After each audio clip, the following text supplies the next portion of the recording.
네, 이렇게 오늘 시장에서 어떤 종목으로 마지막 승부를 봐야 될지 종가 배팅까지 전해드렸습니다.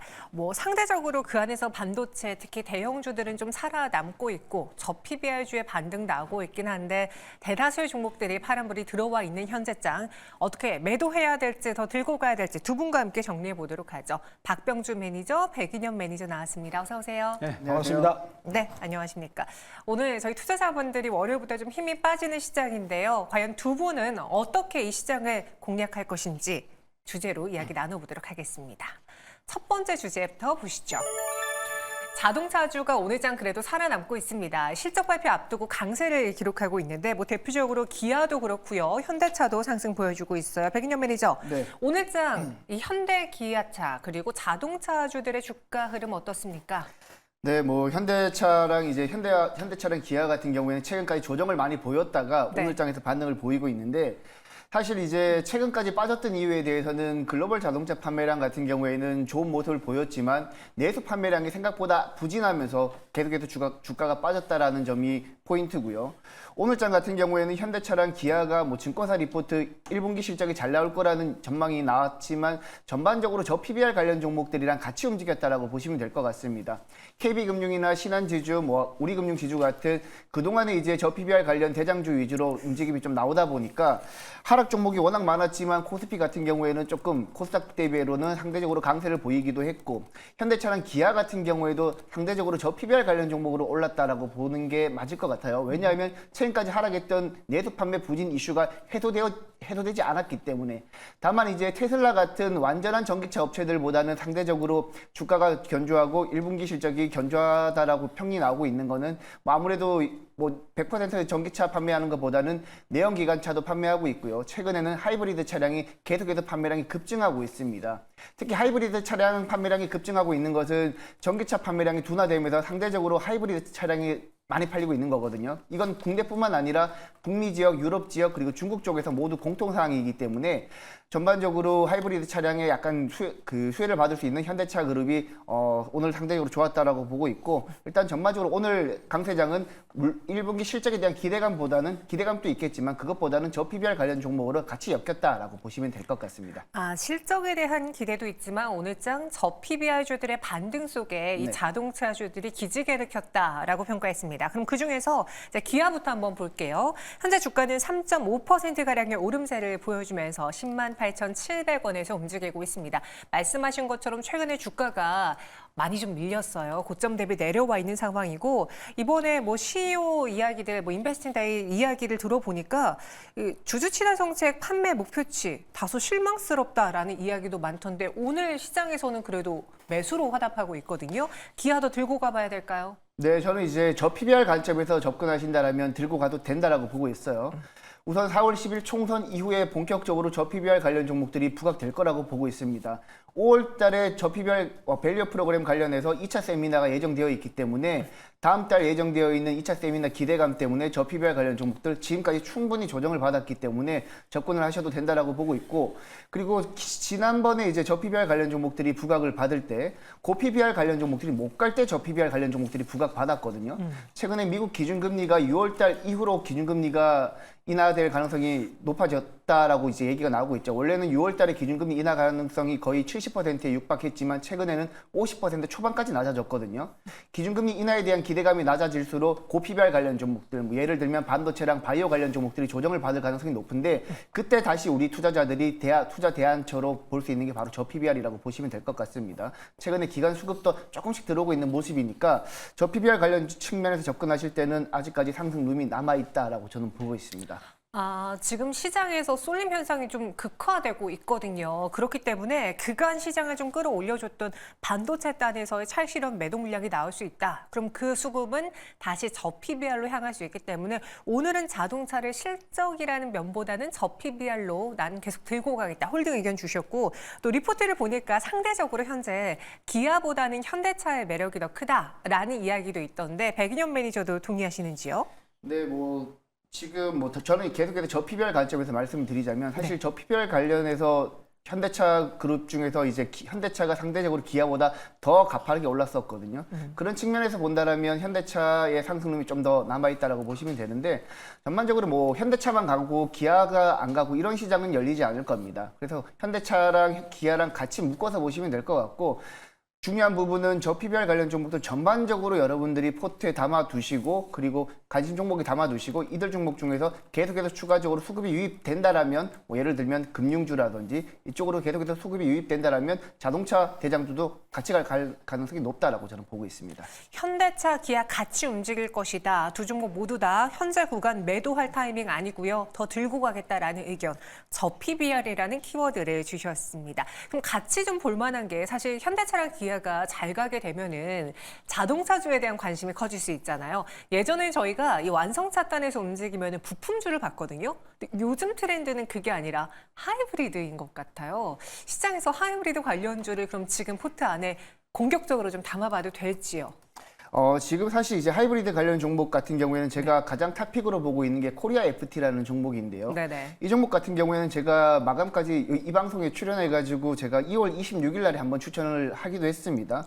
그 이후에 굉장히 많이 올랐는데 코리아 FT의 장점은 아무래도 연료 탱크에서 발생하는 증기가스를 외부로 유출하지 않고 포집하는 기술이기 때문에 친환경적이다라고 보시면 될 것 같고 기존 내연 기관차에도 코리아 FT가 카본 캐니스터를 독점적으로 공급하고 있는데 하이브리드 차량에도 독점적으로 공급할 가능성이 매우 높거든요. 그리고 지금 하이브리드 차에 판매되는 카본 캐니스터는 기존 내연 기관차에 판매되는 것보다 가격이 2배 이상 높습니다. 그렇기 때문에 매출액 증가와 영업이익 증가, 영업이익률까지 같이 증가할 수 있다는 장점이 있기 때문에 코리아 FT는 이미 많이 올랐지만 계속해서 하이브리드 차량 판매량이 급증하기 시작한다면 우리가 계속해서 관심을 가져야 될 종목이라고 보고 있습니다. 코리아 FT 탑픽으로 주셨어요. 현재 차트 보면서 전략도 세워보겠습니다. 중기적으로 보는 게 맞는지요?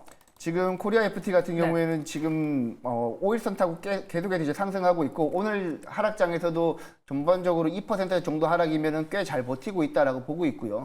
지금 기관 수급이 계속해서 들어오고 있고 외국인 수급도 들어오고 있다라는 측면에서 지금 뭐 휴장을 앞두고 공격적으로 매수하기는 조금 그렇지만 조정시 매수 관점으로 접근하신다면 충분히 저는 업사이드가 열려 있다고 보고 있기 때문에 매수가 밴드는 한 6,000원에서 6,500원 정도 밴드권 사이에서 여러분들이 매집하신다면 충분히 수익을 보실 수 있다라고 저는 보고 있습니다. 지난 거래일에 또 신고가를 기록한 다음에 오늘 찰실은 매도 물량이 나오지만 상대적으로 이 시장 안에서 버텨주고 있습니다. 조정시 매수 의견으로 계속 코리아 FT 탑픽 주셨고요. 또 저희 시청자분들은 저 PBR주들이 가기에는 현재 지지율이 너무 낮아요 라는 의견 주셨는데 이에 대한 총선에 대한 이야기는 잠시 저희가 넥스트 돌파에서 더 자세하게 다뤄드리도록 하겠습니다. 이어서 두 번째 시장의 주제 만나보시죠. 오늘 코스닥의 하락 안에는 2차 전지주들의 약세도 있습니다. 물론 LG 에너지 솔루션을 포함한 대형 셀업체들도 하락하고 있죠. 박병주 매니저님, 이 테슬라 그 성장성에 좀 의문부호가 붙으면서 2차 전지주들이 내리고 있는데요. 오늘 관련주들 흐름 어떻게 보셨는지요? 네, 오늘 그 2차 전지 관련주들 대표적으로 이제 LG 에너지 솔루션 이 종목이 올해 1분기 실적 발표를 했었는데 지금 매출액이 무려 그 30%나 그 감소했다는 얘기가 나왔고요. 그리고 또 실질적으로 영업이익도 그 안타깝게도 적자가 나왔습니다. 그리고 테슬라 같은 경우도 전기차 판매가 1분기 때 15% 감소했다는 얘기가 들렸죠. 물론 테슬라 같은 경우는 이제 자기가 자율주행차로 가기 위해서 전기차를 좀 줄이는 면도 있겠습니다만은 우리나라 대표적인 2차 전지 셀 업체인 LG 에너지 솔루션이 이번에 1분기 실적이 충격적으로 아주 제가 보기에는 그 전년 동기 대비 30%나 감소했다는 것은 굉장히 충격적이고요. 더군다나 영업이익도 적자를 보였다는 것은 우리 2차 전지 업체들이 얼마나 어려운 상황인가를 보여주고 있다라고 생각하고요. 그로 인해 가지고 에코프로 등 그 코스닥의 가장 시가총액이 높은 2차 전지 업체들이 이제 오늘 하락을 하면서 코스닥 시장의 전반적인 그 투자 심리에 좋지 않은 영향을 미치지 않았을까 이렇게 생각도 해보고요. 그리고 또 그 총선이 이제 이번 주 있지 않습니까? 그래서 이제 과거의 통계를 보면 총선이 마감이 되면 코스닥은 약간 부진한 그런 경향이 있었는데 그런 부분도 심리적으로 좀 보탬이 되었지 않는가 이렇게 볼 수가 있겠습니다. 네, 근데 오늘장 또 의미 있는 반등이 나와주고 있어요. 말씀해 주신 것처럼 이런 요인으로 인해서 오전장에 낙폭이 컸던 2차 전지주들 네. 어느 정도 밑꼬리를 달고 올라오고 있습니다. 대표적으로 LG 에너지 솔루션이 오늘 4.79%까지 내렸다가 현재 동시효과 구간에서는 한 1% 안팎의 하락으로 밑꼬리 잡고 올라올 것으로 보여지고요. 코스닥 시장 안에서는 에코프로가 여전히 좀 아쉽긴 하지만 에코프로 BM 역시도 빨간불로 마감이 예상되고 있습니다. 2차 전지주도 어떻게 보면은 오늘 장에 그 LG 에너지 솔루션을 포함한 실적에 대한 부담감을 바닥 신호로 본 거 아닐까라는 생각도 드는데요. 오전과 다른 현재 장, 박병주 매니저, 긍정적인 신호 포착됐습니까? 저는 그렇지 않다라고 말씀드리고 싶어요. 네. 근데 물론 우리 지금 2차 전지를 갖고 있는 분들 상당히 좀 손해를 보신 분들이 많을 거예요. 왜 그러냐면 작년에 워낙 2차 전지에 대해서 화랑이 이제 종목들이 많이 올라가면서 분위기가 좋았었고 또 2차 전지에 관해서도 많은 좋은 얘기가 나오면서 그쪽으로 개인들이 많이 이제 사셔가지고 지금도 여전히 물린 상태인데 그 이제 오늘만 본다면 그렇게 보이겠지만 그 이제 그 종목의 어떤 방향성이죠. 그 종목이 이제 올해 갈 것인가 아니면 또 올해 그 2분기에 좋을 것인가 그리고 이 월에 좋을 것인가를 보기 위해서는 우리가 간단히 말해서 캔들을 보시면 됩니다. 제가 그걸 한번 보여드리겠습니다. 자, 먼저 대표적으로 2차 전지 대표적인 세일 업체죠. LG 에너지 솔루션을 제가 보여드리도록 하겠습니다. 자, LG 에너지 솔루션의 그래프를 제가 한번 보겠습니다. 이게 연봉인데요. 네. 보시면은 지금 그 2022년도 음봉이잖아요. 그리고 음봉이라는 것은 시초가 대비 종가가 밀렸다는 것이죠. 즉 음봉이 나왔다는 것은 계속 주가가 빠진다는 의미고요. 그리고 작년 같은 경우도 윗골이 도지가 나오면서 그 밑으로 빠졌고요. 그리고 올해 같은 경우는 그 윗골이 그 도지 아래로 빠지고 있어요. 이거는 지금 LG 에너지 솔루션 주가가 올해도 계속 밀리고 있다. 연간으로 본다면. 물론 거기 아래 보니까 꼬리가 올라오고 있지만 그거는 주가가 빠짐으로 인해서 반등일 뿐이다라고 볼 수 있겠고요. 또 하나를 보겠습니다. 분기봉을 보겠습니다. 자, 이거는 분기라는 것은 그 기관 투자가나 외국인들이 볼 때 가장 중요시되게 보는 그 어떤 사이클이 됩니다. 그래 분기라는 거 3개월 달이 돼 있는데 계속해서 5개월 연속으로 음봉이 나오고 있어요. 계속 안 좋다는 겁니다. 그럼 우리가 그대로 그걸 봐줘야 되고요. 그리고 LG 에너지 솔루션 같은 경우는 이제 2차 전지 세일 업체잖아요. 그러면 이 회사가 상황이 지금 그 1분기 때 영업이 적자가 나오고 매출액이 30% 줄어들었어요. 그 정도로 안 좋아진다면 2차 전지 소부장 업체들이 좋아지겠습니까? 당연히 안 좋아지는 거 아니겠습니까? 따라서 우리가 고민할 게 없어요. 이런 객관적인 지표, 즉 주식의 방향성을 읽어낼 수 있는 이 캔들을 가지고 대응하시면 되고요. 지금도 여전히 지금 2차 전지 같은 경우는 하락 방향이 진행되고 있다고 볼 수 있겠고요. 그리고 한 가지 주식이라는 거 원래 그 거품을 터뜨리고 나서 작년에 이제 거품이 터졌지 않습니까? 네. 예를 들어서 에코프로가 저점에서 480배 올라왔고 그다음에 거의 1년 사이에 한 10배 이상이 올라왔거든요. 그러고 나서 거품이 터진 건데 그 거품이 터지고 나서 주가가 자리를 잡으려면 먼저 1차적으로 급락이 완성이 되고요. 그다음에 기간 조정이 끝나고 해야 되는데 아직은 그 기간 조정은 끝나지 않았습니다. 따라서 2차 전지는 상당히 계속적으로 어렵다 이렇게 말씀드리고요. 뭐 대안주로서는 금융주 같은 거, 네. 뭐 은행주 같은 거 보시면 되겠습니다. 2차 전지 아직도 좀 더 조정의 가능성이 열려 있다라고 했습니다. 백년 매니저의 생각은 어떤지 저희 시청자분들의 경우에도요. 장 초반에 2차 전지주가 하락하다가 좀 오후 들어서 프로그램 매수로 저가 매수가 들어온 것 같다라는 의견 주셨고 또 더불어 오늘 제가 리포트를 쭉 훑어보니까 LG 에너지 솔루션 그래 만약에 보조금을 제외하고 본다면 실적은 정말 어닝 쇼크 수준이면 맞는데 다만 하반기가 기대된다라는 데에 좀 초점을 준 리포트들도 많았습니다. 일단 평균 판매 단가 하락에 따라서 반대로 수요가 증가할 것이라는 기대가 있고 또 유럽의 테슬라 모델 Y의 버전 주니퍼 출시로 인한 수요 확대 기대 또 46 시리즈 양산과 그에 따른 수주 모멘텀도 꼽고 있는데요. 백년 매니저, 네. 2차 전지 호재 없습니까? 좀 우리 투자자분들을 위해서 오늘 오후장 전략 세워주시죠. 네, 물론 이제 2차 전지 관련 종목들은 가장 핵심 포인트가 이제 전기차 판매량이 늘어야 됩니다. 하지만 그 부분에 대해서는 아직까지 해소가 되지 않는 부분이고요. 일단 우리 투자자들 입장에서 긍정적인 회로를 한번 돌려보자면 최근에 LNF가 SK 온향으로 13.2조 원 규모의 양극재를 수출했죠. 양극재 공급 계약을 체결을 했죠. 이렇게 이제 전기차 수요가 둔화되고는 있지만 2차 전지에 대한 투자는 계속해서 지속적으로 이루어지고 있다는 점에 여러분들이 포인트를 잡아가시면 지금 너무 2차 전지에 관련해서 이제 부정적인 시각보다는 어느 정도 조정을 받으면 향후에는 추세적인 우상향도 가능하다. 그리고 지금 전반적으로 유럽 같은 경우에는 향후에는 결국에는 이제 전기차 내연기관차가 전기차로 다 대체되거든요. 우리나라뿐만 아니라 북미, 유럽 그리고 중국 같은 경우에도 내연기관차가 사라지고 전기차가 대체되기 때문에 결국에는 시간의 문제이지 속도의 문제이지 결국에는 전기차로 간다. 그렇기 때문에 2차 전지 관련 종목들은 많이 조정을 받는다라면 어느 정도 저점에서 매수하시는 방법이 가장 좋다라고 보고 있습니다. 네. 그렇다고 기회가 오진 않는 건 아니다. 네. 그래서 저가 매수로 나는 노려보겠다라는 의견 주셨습니다. 이렇게 다행히도 좀 살아나고 있는 2차 전지, 오늘 오전장의 시장의 가장 큰 문제였고요. 이어서 다음 특징주도 볼까요?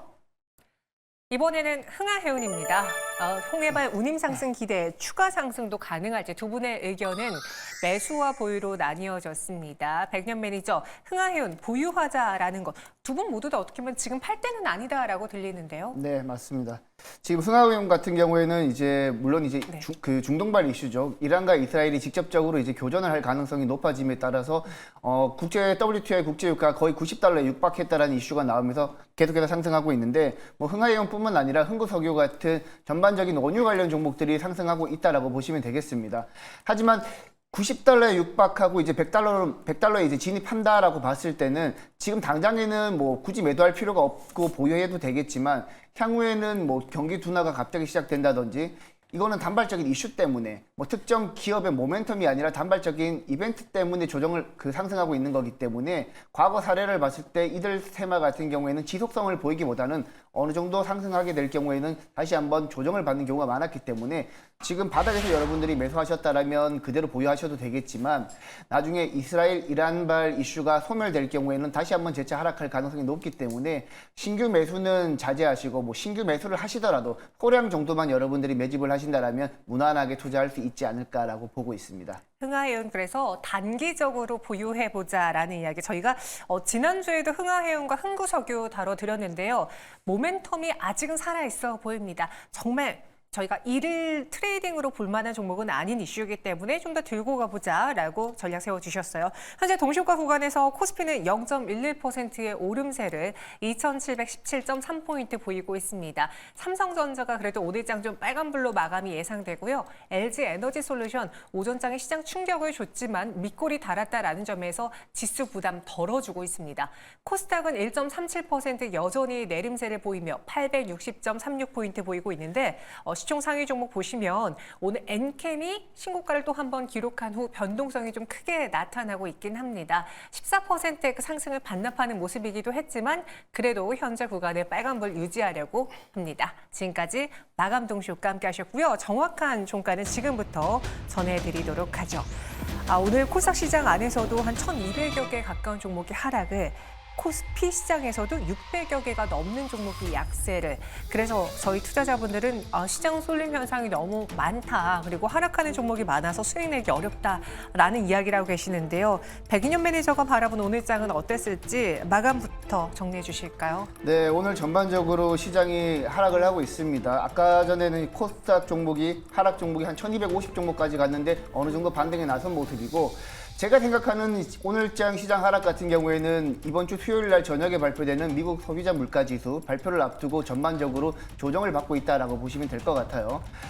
기본적으로 소비자 물가 지수에 막대한 영향을 미치는 게 바로 국제 유가인데 최근에 국제 유가가 90달러 근방까지 육박하다 보니까 아무래도 소비자 물가 지수에 대한 기대하는 기대감이 많이 낮아졌다라고 보시면 될 것 같고 그래서 전반적으로 하락하고 있는 가운데 최근에 시장의 가장 핫한 키워드 위주로 오늘장 상승했다라고 보시면 됩니다.